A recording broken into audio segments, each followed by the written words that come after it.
I think the general sentiment in the community is that the adults have left the room. Maybe it was 1992, maybe it was earlier. But I'm reminded of a quote, a Greek proverb, actually. It's that a society grows great when old men plant trees in whose shade they know they shall never sit. And it does feel that, you can use that, it's not my own. Now, there's a sentiment when listening to you on Sam Bamford and talking about these nation-building projects to make Australia resistant and really a superpower in our own right. That's really not what we're getting with our politicians. And you've been there for over 51 years, and you're being honoured with a painting. And there's a sense that both Liberal, Labor, and the Greens and the Nationals, they're just not serving the Australian people's interest. And you could imagine where a lot of people are coming from when they're saying, well, Bob, why do you think that is? Are these people bought off? Is it the corporations? Do we have spies in our government from China or India or wherever? This is what people are thinking, because it's just not happening. The yes-no vote was an absolutely magnificent litmus test. All of Australia voted no, except Canberra. And Canberra voted very strongly yes, completely out of step with the rest of the country. Yeah. Completely out of step with the rest of the country. And I, as a person, on dark, I come from Cloncurry, I've always, touted myself as cockadoo, so they did keep the white fellas at bay for 25 years. Yeah. So I sort of feel I'm promoting myself to. Yeah, blackfella. But you'll often hear me say, well, we blackfellas are sick and tired of this, we just had it's a rort. But we don't want separatism, we don't want paternalism, and we don't want guiltism. But we do want, when we're supposed to own a third of Australia, I would like to say that someone has a freehold title there. Yeah. When I was a minister, I said, what do you want? You know what they did? 3,000 people in the community areas, these are the old mission stations. I want to make a point as I go past there. I'm a historian, but also my family went to Cloncurry in a Coventry coach in the 1880s. Yeah. When Cockadoo Wars were still being fought. It went on for about 20 years. Black fellas killing white fellas and white fellas killing black fellas. Because of the nature of that rocky, rugged country, guerrilla warfare was absolutely made for guerrilla warfare in those days, and they did it well. Forget about that. They would have been annihilated, and I can't speak with authority for the rest of Australia. I'm only familiar with North Queensland. But there's no doubt that they would have been annihilated. I don't want to go into who picked the fight, but all I can tell you is I know who was winning the fight in the end. Until the missionaries came along and they seized 3 million acres, all above 26-inch rainfall. That means really good. I'm a cattleman, really good country for cattle. 26-inch rainfall. And kept it for them, and they survived. But no one's ever acknowledged the contribution of Christianity to the survival of the first Australian people. Yeah. And I might say their forward movement, there were 2 missionaries that created a mission station in North Queensland called Hopevale.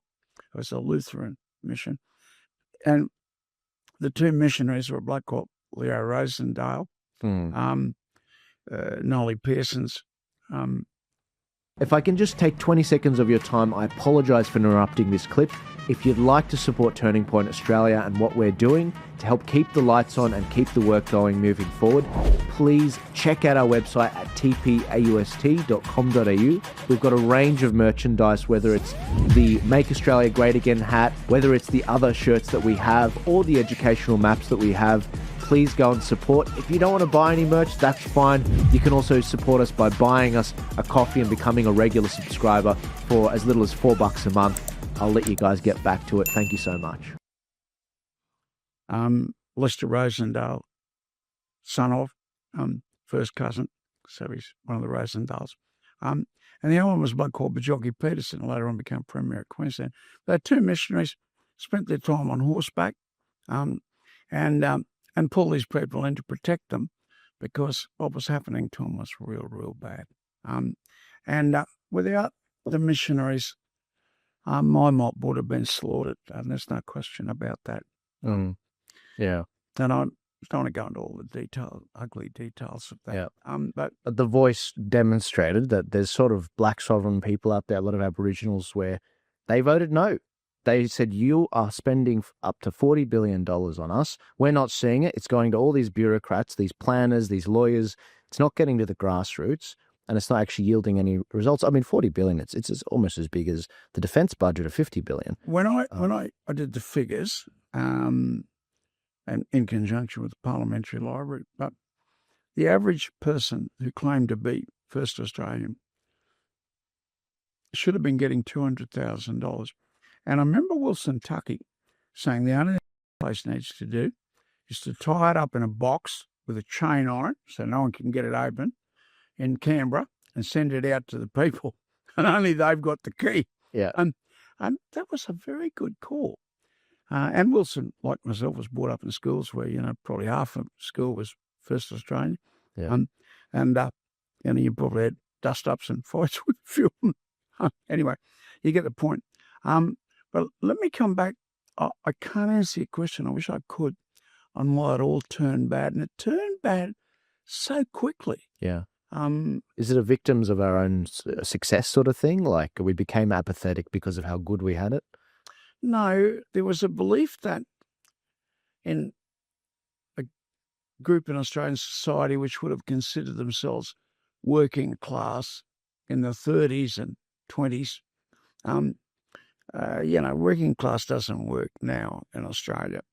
I represent people that wear steel cap boots and hard hats, but they're the aspirational class, and definitely not proud flag waving members of any working class.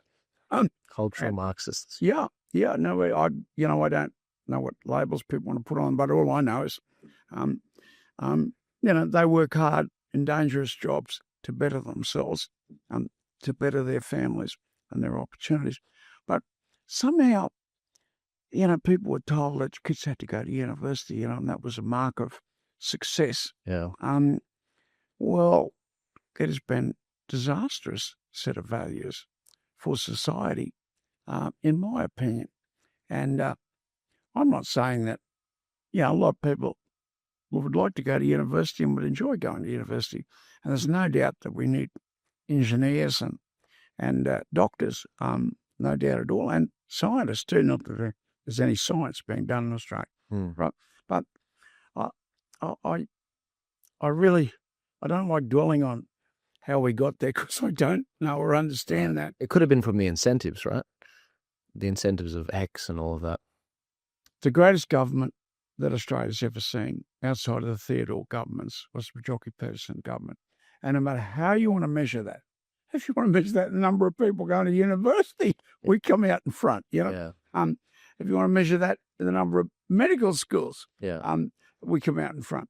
But however you want to measure that, the number of people with a quarter acre of land, where they had very little money on it, and it didn't matter what measure. Average incomes, probably the highest in the world. Didn't matter what measure you use. But in that cabinet, there wasn't a single person that had a university degree.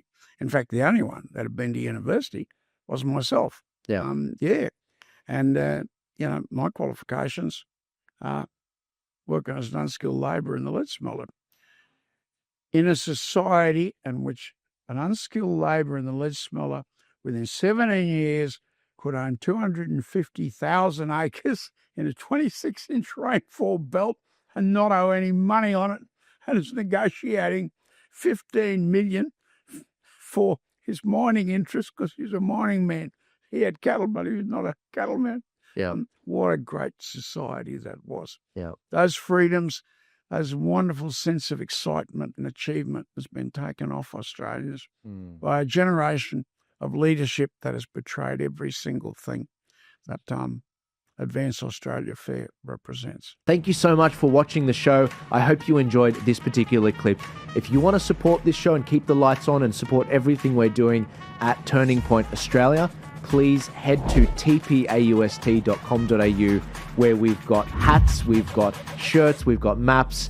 And if you don't want to buy any merch, that's perfectly fine. If you want to just buy maybe a cup of coffee a month, for as little as $4 a month, you can help us get a small long black to actually support the show and actually keep things going. Thank you guys so much for your support. Please remember to like, share, comment, and subscribe. I'll see you later.